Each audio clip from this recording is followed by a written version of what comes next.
ನಮಸ್ಕಾರ ದೇವರು. ಮಾಗಾಂವ್ ಒಳಗೆ ಇರುವಂಥ ಈ ಮಠದ ಸ್ಪೇನ್ ರಾಣಿ ಬಂದಿರಂತಾರೆ ಮತ್ತು ಶಂಕರಾಚಾರ್ಯರು ಬಂದು ಅನುಷ್ಠಾನ ಕುಂತ ಅಂಥ ಜಾಗ ಇದು ಅದ ಅಂತಾರೆ. ಇದು ಎಲ್ಲಿ ಬರ್ತದ, ಇದು ಎಲ್ಲಿ ಅದ ಅಂತ ಹೇಳಿದ್ರೆ ಮಾಗಾಂವ್ ಊರ ಒಳಗೆ ನಾಗನಾಥ ಮಠ ಅಂತ ಹೇಳಿ. ನಾಗನಾಥ ಮಠ 600 ವರ್ಷ ಇತಿಹಾಸ ಇರುವಂಥ ಮಠ ರೀ. ಸಿದ್ದರಾಜ ಮಹಾರಾಜರು ಹೇಳಿ ಒಬ್ಬರು ಸಿದ್ಧಿ ಪುರುಷರು, ಅವರು ಈ ರೀತಿ ಯಾಗ ಮಾಡ್ಕೋತಾ ಹೋಗಬೇಕು ಅಂದ್ರೆ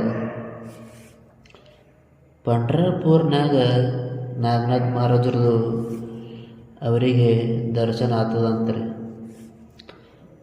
ನಾಗನಾಥ ಮಹಾರಾಜರು ಏನು ಹೇಳಿದ್ರಿ, ಅದರ ಮಾಗಾಂವ್ ಊರು ಅದ, ಅಲ್ಲಿ ಹೋಗಿ ನೆಲೆ ಊರು, ನಾನು ಬರ್ತೇನೆ ಅಂತ ಹೇಳಿ ಸಿದ್ದರಾಜ ಮಹಾರಾಜರು ಹೇಳಿದಾಗ ಅವರು ಬಂದು ಇಲ್ಲಿ ಮಾಗಾಂವ್ ಒಳಗೆ ಉಳ್ಕೊಂಡ್ರು ಅಂತ್ರಿ. ಅದೇ ರೀತಿ ಹೇಳಿದಾಗ ಒಂದು ಇಲ್ಲಿ ನೆಲೆ ಊರು ಇರೋ ಅಂತ ಶೋ, ಅದ್ರ ಸಲುವಾಗಿ ಇದಕ್ಕೆ ನಾಗನಾಥ ಮಠ ಅಂತ ಹೇಳಿ ಕರೀತಾರೆ. ಮಠದ ಒಳಗೆ ಆಷಾಢ ಮಾಸದಿಂದ ದ್ವಾದಶ ತನಕ ಭಜನೆ ಅದ ಎಲ್ಲ ನಡೀತದ.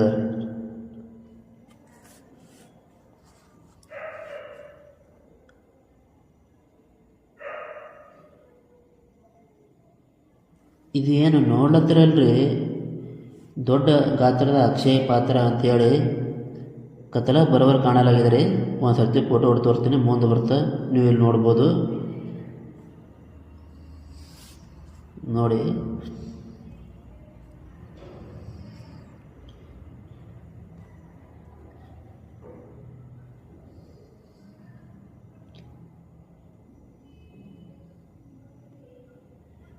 ಇದು ನೋಡ್ರಿ, ಅಡುಗೆ ಮನೆ ಯಾವ ರೀತಿ ದೊಡ್ಡದು, ಎಷ್ಟು ಗಾತ್ರದೊಳಗೆ ಹೇಳಿ ಹಳೆಯ ಮನೆಗಳು ಎಲ್ಲ ಇದೇ ರೀತಿ ಇರ್ತಾವ. ಇವತ್ತು ನಾನು ಕೊಟ್ಟಂಥ ಮಾಹಿತಿ ನಿಮಗೆ ಏನೋ ಇಷ್ಟ ಆಗಿತ್ತಂದ್ರೆ ಲೈಕ್ ಮಾಡಿರಿ, ಫಾಲೋ ಮಾಡಿ, ಶೇರ್ ಮಾಡಿರಿ. ಯೂಟ್ಯೂಬ್ ಚಾನಲ್ ಚಂದದಾರಾಗಿ ಚಂದದಾರಾಗಿ ಸಬ್ಸ್ಕ್ರೈಬ್ ಮಾಡ್ಕೊಳ್ಳಿ, ಬೆಲ್ಲೈಕನ್ ಕ್ಲಿಕ್ ಮಾಡಿ. ಶುಭವಾಗಲಿ.